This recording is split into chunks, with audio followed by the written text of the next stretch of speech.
anak ni Sunshine Cruz, nagsalita na tungkol sa relasyon ng ina kay Atong.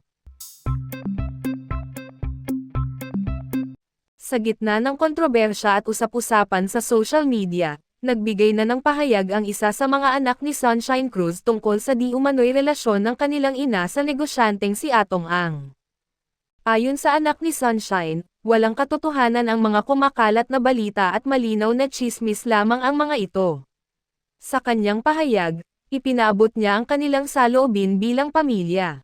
Hindi po totoo ang mga sinasabi tungkol sa relasyon ng nanay namin.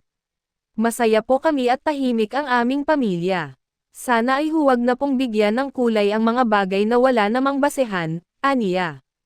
Dagdag pa niya, nakatutok si Sunshine sa kanyang mga anak at sa kanyang karera bilang aktres. Bilang mga anak, ipinagmamalaki nila ang pagiging matatag ng kanilang ina sa kabila ng mga intriga at maling balita na bumabalot dito. Samantala, bagamat walang direktang pahayag si Sunshine Cruz ukol sa isyu, patuloy niyang ibinabahagi sa social media ang mga sandali kasama ang kanyang mga anak, na nagpapakita ng kanilang masayang samahan bilang pamilya.